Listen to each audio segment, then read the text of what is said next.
Hello, souls and demons, and welcome back to the show. Today's story is called Creature in the Closet, and it was written by Jake Wick. If you'd like to check it out, the author has a book on Kindle called Nightmares at 3 a.m. I'll leave a link in the description if you'd like to read it. And with that, let's sit back, grip our seats, and enjoy the show. The first thing 9-year-old Bobby associated with that old farmhouse was this weird, musty smell. That was the end of him growing accustomed to the place, at least for a while. His uncle purchased the house because of the price and because of the economic opportunity the surrounding farmlands provided. If he had bought it based on looks, one would have to question his taste. The Kentucky farmhouse was about 100 years old, and at least 3 families, one from Romania and 2 from the States, had lived in it since it had been built. Not even the previous landowner knew much else of the history surrounding the old place. He only held on to the property for as long as he could to put the land in a tip-top shape in order to turn a profit. The man barely touched the house itself, save for a new paint job on the worn wooden exterior. Bobby could already picture the dank scent as he and his uncle pulled up to the front of the house. The car was packed to the brim, to the point that Uncle Todd could barely see through the back window. "And here we are," said Uncle Todd, in his typical casual tone. For Todd, everything was done out of a certain level of obligation. One could reckon that he took on this attitude when Bobby's parents passed in a car accident. But his attitude didn't quite match his actions, as he was anything but a supportive guardian. All Bobby could think about was the smell of that house and of how just about every floorboard wailed when stepped on. "Let's go," Todd continued. "Get your shit." Bobby got out of the car and began grabbing bags. Todd would periodically scold him, giving him a mini lecture on the proper way to carry bags. Bobby second-guessed everything he did, and it was no wonder as to why. When Bobby entered the house, that musty stink blasted its way into his nostrils. He could swear he saw a mouse scurry across the floor. But he would say nothing of it to Todd, who would likely slap him around a bit for making things up. He could already hear what Todd would say. "Complaining about a little mouse, you ingrate." "Your room's upstairs," said Todd, motioning to the staircase. Todd's room was downstairs, next to the living area. Bobby started up the stairs. Each one echoed a long and drawn-out creak upon each one of Bobby's steps. Bobby couldn't stand that noise. He feared hearing those creaking noises while he lay in bed. In fact, he dreaded the thought, for it surely would mean that his Uncle Todd was only on his way upstairs. It wouldn't have been the first time. Bobby entered his bedroom. Across from his little bed was a closet, but the door had no doorknob, and so the door just hung open, leaving the dark void of the closet agape. To the right, on the adjacent wall, was a window that looked out at the cornfields. At the moment, there was a glorious view of the sunset. Bobby didn't have time to appreciate it, though. This place made him uncomfortable. Bobby spent that evening choking down some canned green beans, awkwardly avoiding eye contact with his uncle. If Todd so much as suspected Bobby of being grossed out by the beans, he'd snatch him up by the back of his neck and make his belt sing. "How do you like the new place?" Todd asked. "It's good," Bobby replied quickly. "Good, huh?" "I like it." Bobby crammed more green beans into his mouth so that he wouldn't have to say anything more. Todd glared at him. It took every ounce of Bobby's strength to avoid gagging as the cold and slimy beans slithered down the back of his throat. But he managed. One gag and he would be seeing the back of Todd's hand flying straight toward his face. "We're gonna need to be up at 3 a.m., said Todd. "We gotta beat the sun. At least that'll give us a few hours of cool air to work. We gotta get to planting out in the fields, fertilize the soil, all that." Bobby nodded obediently.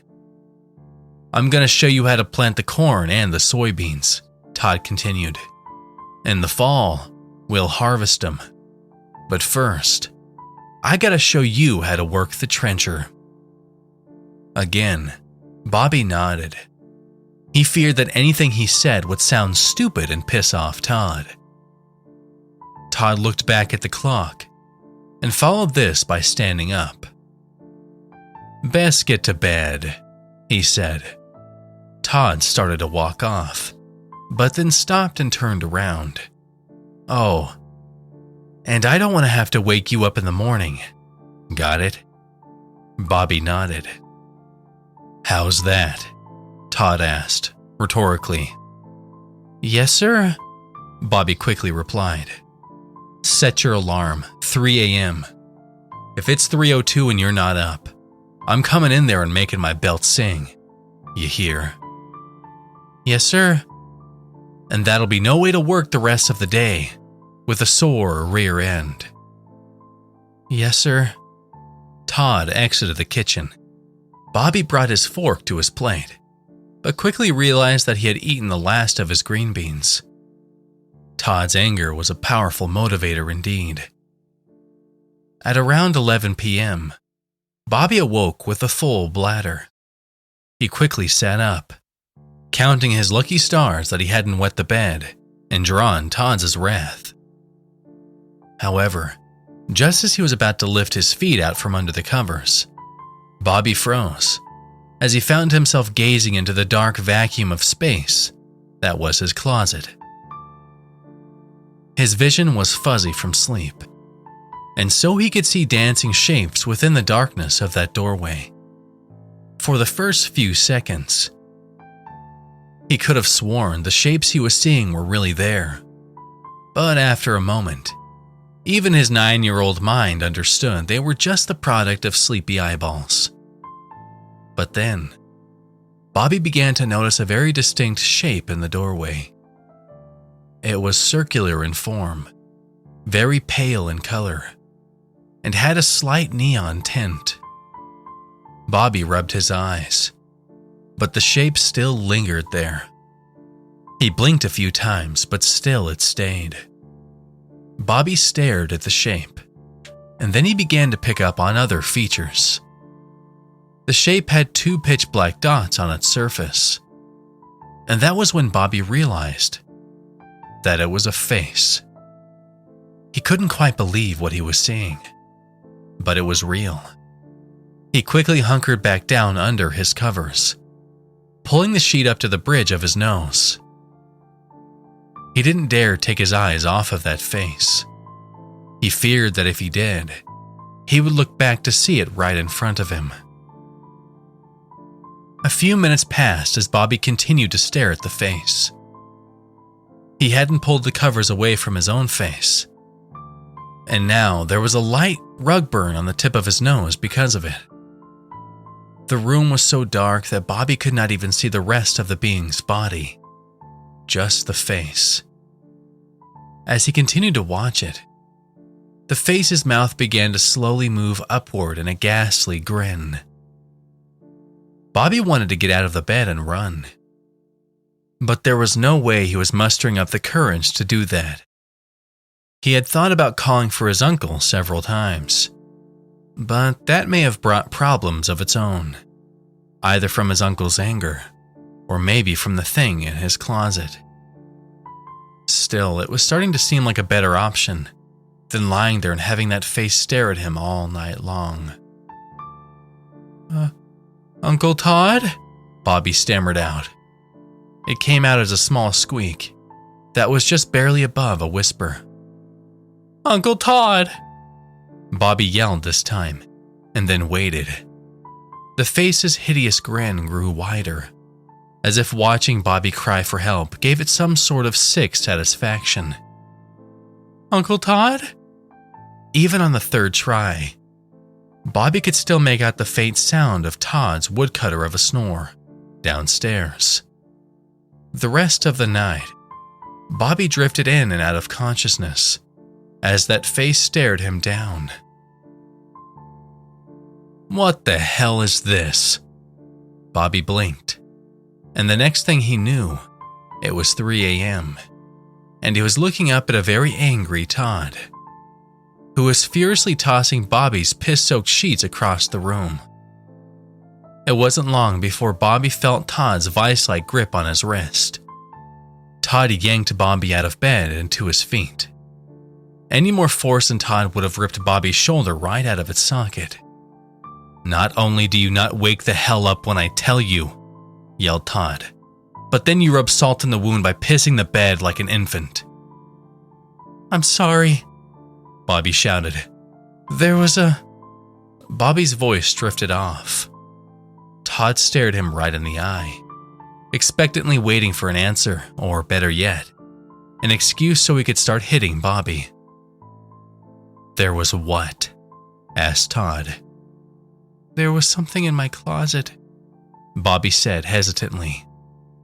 Todd grimaced at Bobby for a long moment. He followed this by slapping Bobby right to the floor. Bobby lied on the floor, clutching his face as Todd began walking out of the room.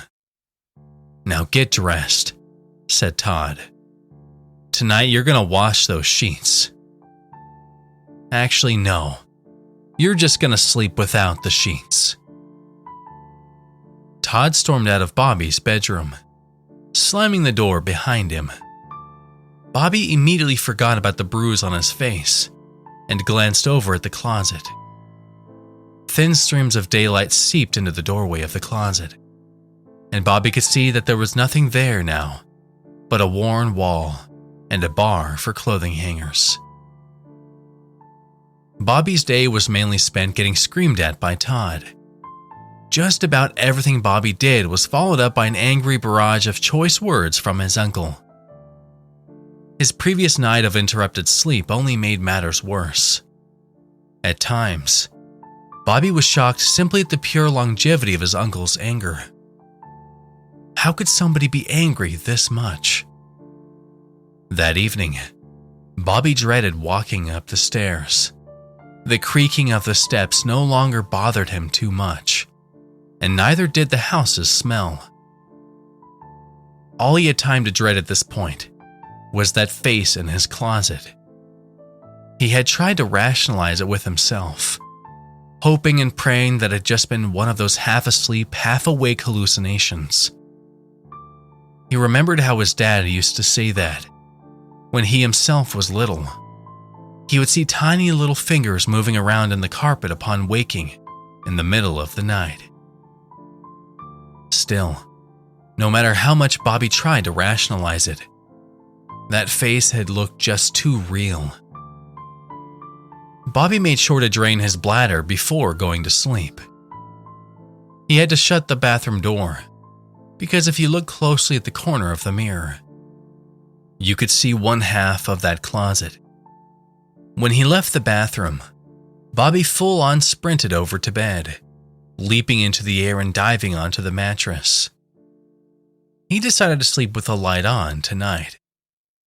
He could have sworn there was no way in hell he'd fall asleep, especially since he shivered as he lay there, freezing without a blanket. Still, the deprivation set in, and soon, Bobby was lights out. Upon waking that morning, Bobby was thankful that he hadn't woken up in the middle of the night. Granted, Uncle Todd's ascending footfalls were not the most reassuring thing to wake up to in the morning, but anything was better than that ghastly face. As he listened to Todd coming up the stairs, Bobby felt the very strong itch on his forearm. As he scratched away at it, the itch began to grow in intensity, and soon, it began to burn. Bobby glanced over at his arm and immediately was filled with unease. On his arm was a thin marking, clearly a bite mark. That much was apparent even to 9-year-old Bobby. There were 2 distinct markings that were a part of a larger bite. The 2 marks looked like they had already begun to heal, which was strange. Bobby's examination of his odd little bite mark was interrupted by Todd's hasty entrance into his room. Todd knocked on Bobby's already open door, snapping him out of his thoughts. "Let's get," said Todd. Bobby planted corn and soybeans as far away from his uncle as possible. He constantly checked over his shoulder, hoping that senile old man would keep his distance. Every few minutes, after checking to make sure Todd wasn't watching him, Bobby would examine the bite mark on his arm. Oddly enough, it burned and itched even more in the sunlight. The bite was not from any sort of insect. Bobby knew this much. It looked like it had been left from a human mouth. A short time later, Bobby realized that his bite mark was not the only thing that was itching and burning. No. His entire arm felt like it had received the worst sunburn ever known. And yet there was no indication of a burn upon it. The skin on his arm was tan and unburnt, not a tinge of red. Bobby did his best to ignore the burning sensation. Any one complaint would have Todd kicking his ass up and down the field. At 8 o'clock in the morning, ignoring the pain was tough but doable. Every time Todd would walk off to take a piss or grab another piece of equipment, Bobby would take it as an opportunity to rest in the shade. Upon doing so, the burning sensation in his arm would cool off a bit. But as the sun rose higher and higher in the sky, so the shaded areas became more and more sparse. Soon, Bobby found himself taking refuge in the only shaded spot he could find. A little patch of shadow from the woodshed, which was in direct view of just about anywhere on the farm. "Hey!" Bobby nearly had a heart attack as he heard Todd's voice echo across the fields. He looked over his shoulder to see Todd standing about 100 yards away, one hand on his hip and the other on his forehead to shield his eyes from the sun.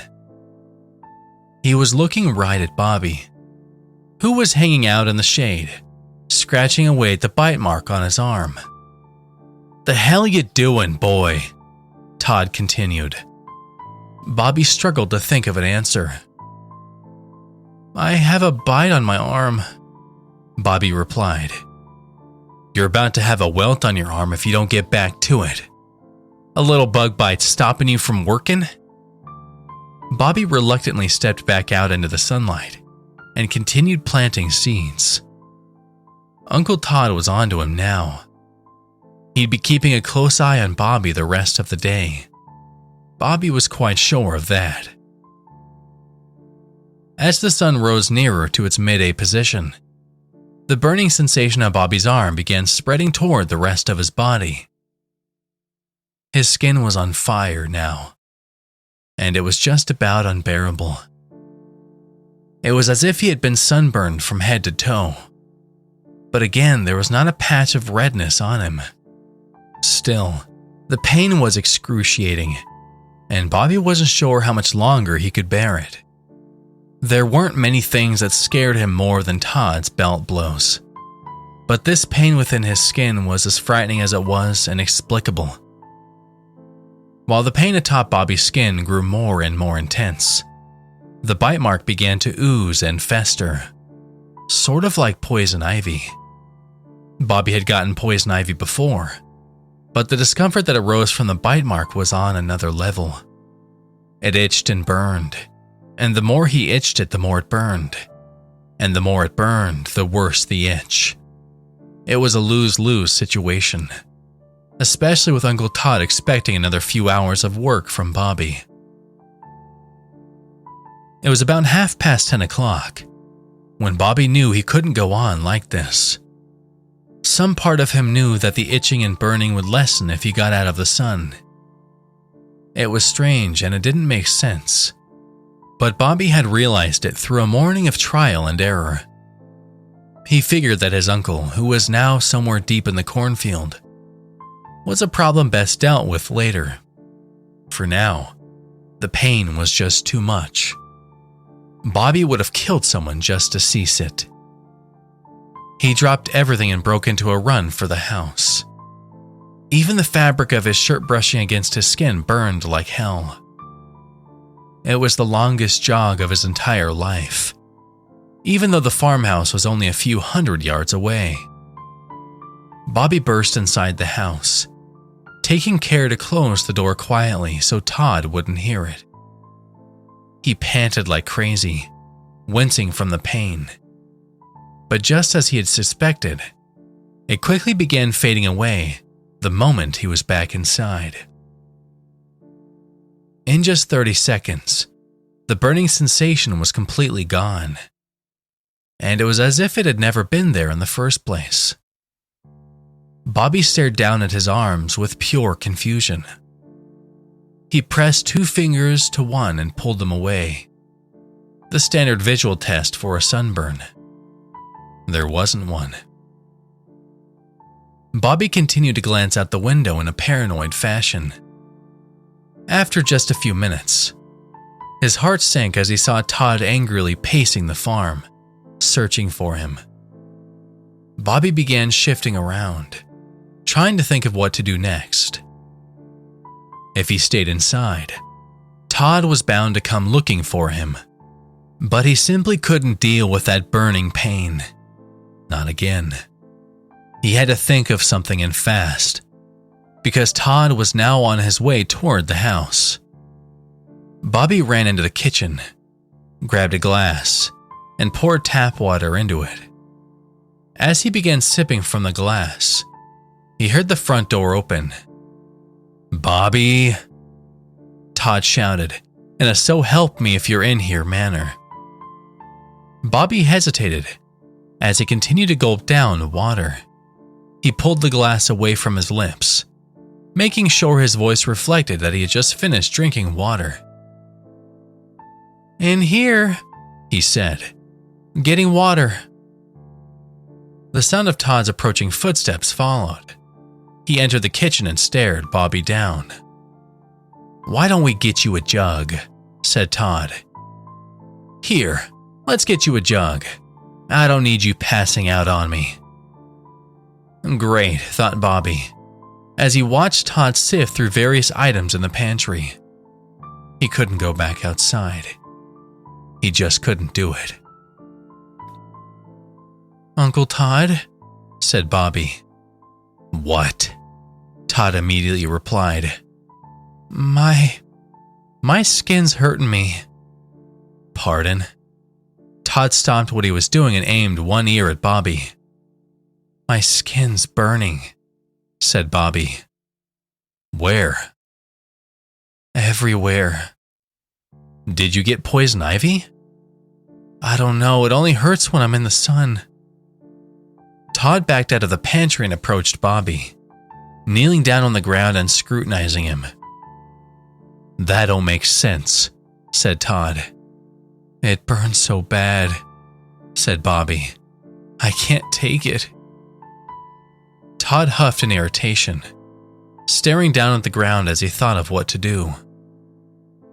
"Well," said Todd as the wheels inside his head turned, "I guess if you ain't gonna work, then you ain't getting supper, right?" "I guess," Bobby timidly replied. "Get upstairs. I don't want to see you till tomorrow morning. And you better not scratch. It'll make it worse." "Yes, sir." Todd stormed out of the house, and now Bobby was confronted with the idea of once again going upstairs by himself. That bedroom of his had a presence that was beyond ominous. But now, Bobby was beginning to realize that the sunlight pouring in through the kitchen window was causing his skin's burn to slowly return. And with that, Bobby began booking it towards the stairs. When he entered his bedroom, the first thing he did was shut the blinds on his window. Bobby flipped on the light, keeping a watchful eye on the closet, which looked like a gaping mouth that was ready to devour him. He plopped down on his bed. At the foot was a pile of now clean sheets that thankfully no longer smelled of piss. The burning of his skin faded away once again. Bobby's thoughts were interrupted by the sound of footsteps coming up the stairs. The sound thoroughly startled him, since he hadn't heard anyone enter the house. He was sure he had watched his uncle walk outside, so why hadn't he heard him come back in? Bobby braced himself as the footsteps grew nearer. He hunkered down in his bed, rolling over on his side with his back to the door, shutting his eyes and pretending to be asleep. The footsteps halted for a moment or two. Bobby tuned his ears, the silence deafening. What he heard next could be best described as several fingertips making contact with his wooden door, pushing it slightly open. This was followed by more silence, which greatly unsettled Bobby. Curiosity got the best of him, and he rolled over to see just who was at the door. What he saw next made his heart jump to his throat. Two pitch-black eyeballs peered at him through the doorway. They were attached to that pasty white face he had seen in his closet just 2 nights ago.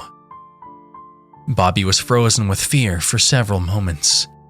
The black eyes did not even blink, and their owner was completely unmoving. Snapping out of his fearful trance, Bobby leapt up and dove for the cover on the side of his bed. He propped his back up against the side of the mattress, panting like a winded animal. His wide eyes darted all over the place as he listened for more sounds. There was silence once again. Bobby slowly worked up the nerve to peek over the mattress. When he did, there were those eyes, still in the same place, staring back at him from the bedroom doorway. Bobby squeaked with fear and hunkered back down behind the bed. A few moments passed, and Bobby heard the sound of his door creaking as that closet creature pushed it open. What followed were its footsteps. Bobby could hear it as it walked across the wooden floor, and he began to pray that it was not on its way to the side of the bed, where Bobby was hiding. Though hiding was not quite an accurate description, that thing knew he was there. His forehead beaded with perspiration as the steady rhythm of the creature's footfalls continued. He could still see its shadow stretching across the wall next to him. The shadow was humanoid in shape, albeit still ghastly in form. "Please, God," Bobby murmured under his breath. "I love you, God, with all my might. Keep me safe all through the night. I love you, God, with all my might. Keep me safe all through the night." With his eyes closed tightly, Bobby repeated this prayer over and over again, until the words exited his mouth so fast that they sounded like they were all one long, made-up word. He wasn't sure how many times he had repeated the phrase, or how many minutes had passed, but he soon opened one eye and glanced to the side to see that the shadow was no longer there. It was going to take many more minutes before he had the nerve to peek around the corner of the mattress, or to even move a muscle. Minutes passed, and Bobby slowly crawled over to the foot of the bed, cautiously peering around the corner of the mattress. The figure was not there. All that was left was that same gaping closet doorway, which Bobby was sure the creature had gone into. He felt cornered. If he went outside, he'd surely be in pain again. If he stayed inside, there was a chance he'd see the creature again. So Bobby did what any other child would have done. He crawled under the bed and hid there. Bobby opened his eyes to darkness. He could feel a stream of drool drizzling from the corner of his mouth and into a little puddle on the hardwood floor he had been sleeping on for who knew how long. It was nighttime now, and Bobby was still hunkered down under his bed. The wooden panels beneath his mattress sandwiching him between the bed and the wooden floor. He was unaware of the time, but his heart soon sank as he heard footsteps coming up the stairs. At first, he didn't know which it was, his uncle or the creature. But he soon had his answer when he heard the distinct and disgusting sound of his uncle clearing his throat.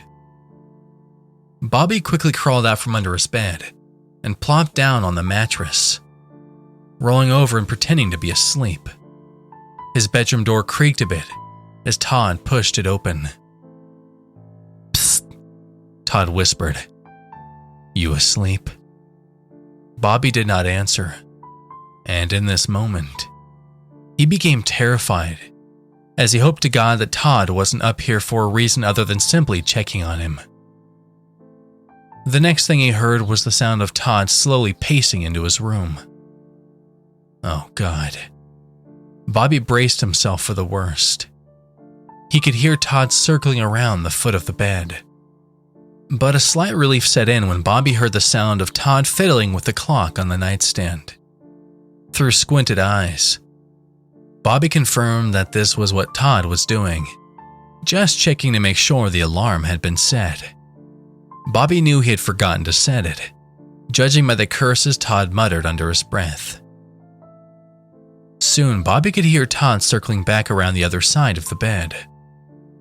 "All right, now just leave," Bobby silently prayed. "Just leave and go to sleep." The footsteps suddenly ceased, and Bobby silently panicked when he did not hear Todd walking down the stairs. He was sure of what was going on now. Todd was watching him sleep. Should I fake snore? But then Bobby feared that it might actually sound fake. He wasn't even quite sure if he snored while he slept. He knew Todd did, and that was the only comforting sound that Todd had ever made. A sound that signaled he was asleep, and therefore unable to slap Bobby around. Bobby thanked the heavens when the sound of Todd's footsteps started back up. And then he further thanked the heavens when those footsteps were echoing off the stairs and causing that loud, squeaking sound. Never had the creaking of stairs been so comforting to Bobby. When he was sure that Uncle Todd was gone, he rolled over and was just about to hop out of bed to crawl back under it, the only place he felt safe. But once he rolled over, he found himself not looking up at the ceiling, but into those all too familiar pitch-black eyes of the creature in the closet. Before he even had time to scream, Bobby's entire body went into a state of paralysis, and the only sound he could utter was a weak little wheezing noise from the back of his throat. All he could do was lie there and stare up into those beady taxidermy-type eyes. They stared angrily down at him, and his own eyes were magnetized to them. And then, as if inhaling laughing gas, Bobby fell unconscious. Bobby's 3 a.m. alarm woke him that morning. It took a few seconds, but Bobby soon had no trouble recalling what had happened the previous evening. He wasn't sure how much longer he could stay in this house. He didn't even want to reach over and shut off the alarm. That bed was now the only safe haven for him, and even being atop the bed was not ideal. The second Bobby lifted his head, he felt the sharp pain coming from his neck, an excruciating soreness within the tendons of his jugular. He brought his fingertips to the area, but immediately winced upon touching it. He already knew what it was, and it would be hackneyed at this point for him to wonder what it might be. Bobby rushed to the bathroom and looked in the mirror. There on his neck was a massive bite mark, much like a hickey, except for several clear puncture marks that had been made by teeth. It looked mysteriously healed, just like the other one. But Bobby didn't want to know what this one would feel like upon stepping out into the sun. He could only imagine all of the horrendous ways it would burn, crack, ooze, and fester. "Come on, boy, let's get," shouted Todd from the bottom of the stairs. The sun would rise before 7 a.m., so Bobby had 3 hours more or less before he simply had to go inside. He already knew what would take place if he stayed in the sun. It was the same sort of bite as the one on his arm, and it would produce the same effect. Of that he was certain. Breakfast that morning was most unsatisfying for Bobby, specifically because he found that he did not want to eat. He was hungry but had no desire for the food on the table. He couldn't even force it down this time. It was as if every fiber of his being was rejecting the eggs and toast he had eaten all of his life. He craved something else, but he didn't know what. It drew Todd's wrath nonetheless, but Bobby simply could not eat it. Bobby kept the most watchful of eyes on the horizon while he worked. At the first solitary ray of sunlight that he saw peeking up over the skyline, Bobby was getting out of dodge. The bite hurt bad enough as it was. Sure enough, as 6:30 rolled around, 2 tiny rays of sunshine peeped up over the horizon and shot straight for the bite on Bobby's neck. Almost immediately, the bite mark began to peel and seep with pus. His skin began to feel sunburned again, and he immediately dropped everything and began walking towards the house. He didn't even check to make sure Todd wasn't looking. And evidently Todd was looking, for he soon yelled across the field at Bobby. "The hell you doing, boy?" "Going inside," Bobby said, without even turning around. "Boy." Bobby heard the sound of Todd dropping the rake he was holding. "I'm kicking your ass." As Bobby began booking it for the house, he could hear a sickly crazed chuckle emanating from Todd's mouth. "Oh man," Todd snickered. "I'll tell you what, boy. You're done." Bobby quickened his pace, running up the doorsteps and bursting into the house. The burning feeling immediately calmed down. He looked through the window and saw Todd eagerly making his way toward the doorsteps. Bobby locked the door. The mere clicking sound of the lock seemed to anger Todd, who broke into a full-fledged sprint up the doorsteps and then began banging on the door like a caged animal. "Open this goddamn door," Todd barked. Bobby shook his head, which made Todd angrier. In a split second, Todd froze and contemplated his next move. And then, in one additional second, he ran down the doorsteps and ran to the corner of the house. Bobby began sprinting for the back door. He had to lock it before that bastard got in.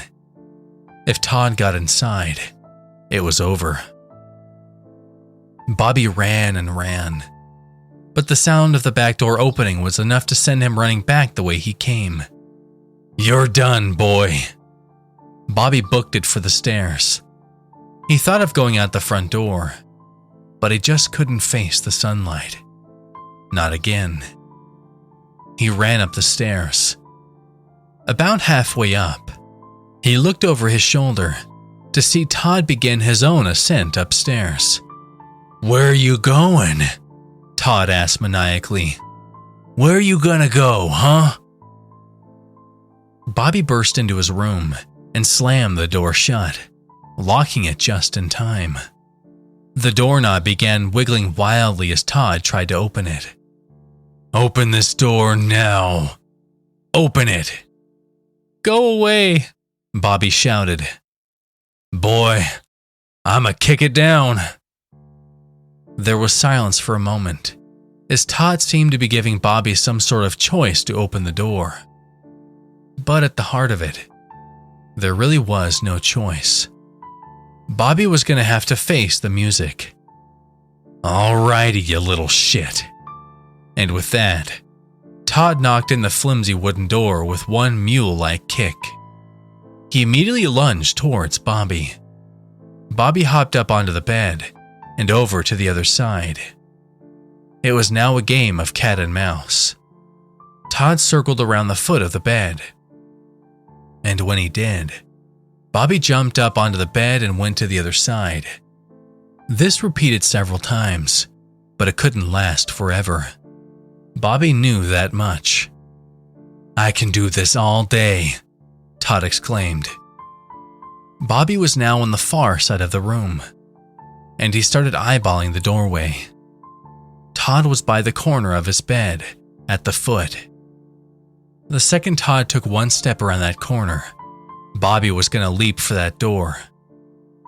Todd did a little fake lunge, and Bobby almost leapt onto the bed, catching himself at the last minute. Todd did a few more fake lunges, and then stood very still, waiting to see what Bobby would do. Bobby stayed patient, however, and soon, Todd rounded the corner and ran for Bobby. Bobby jumped up onto the bed and bounded across the mattress, landing on the wooden floor. But Todd was fast, and he quickly reversed back to the other side of the bed, catching Bobby's shirt. "Gotcha!" Todd yanked Bobby onto the bed. Bobby let out a horrible choking noise as his shirt collar tightened around his neck. Next thing he knew, he was thrown down onto the mattress. He tried to wiggle away, but Todd was too strong. Todd firmly grasped Bobby's ankles and began tugging at his pants legs. "Best don't kick, boy," said Todd. Bobby's eyes widened as Todd began yanking hard at Bobby's pant legs. He knew what happened next. It had happened twice before. "No, stop," Bobby begged, but Todd kept at it. Suddenly, however, Bobby's fear quickly ran dry. He was now seeing red, both in the traditional sense of being angry, but also in a literal sense as well. A dark, syrupy red. And the next thing he heard, right before blacking out, was the sound of Todd screaming in pain. When Bobby came to, he found himself standing in his bedroom, completely alone. It was almost dark outside now, the sun nearly finished dipping below the horizon. Bobby didn't know what had happened or why he was here by himself, but he felt not a single trace of fear, and so he began descending the stairs. Bobby entered the kitchen, and the first thing he saw was Todd, lying on the table, with his throat torn wide open and his voice box hanging out. His skin was jet white, and not a single drop of blood was on the floor below.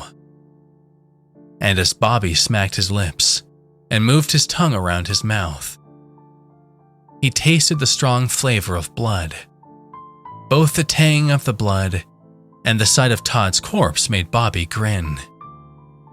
Feeling a presence behind him, Bobby turned around to see the creature from his closet, looming over him with its pasty white face, razor-like fangs, and black cloak. But this time, its presence didn't frighten Bobby in the least. In fact, nothing frightened him now.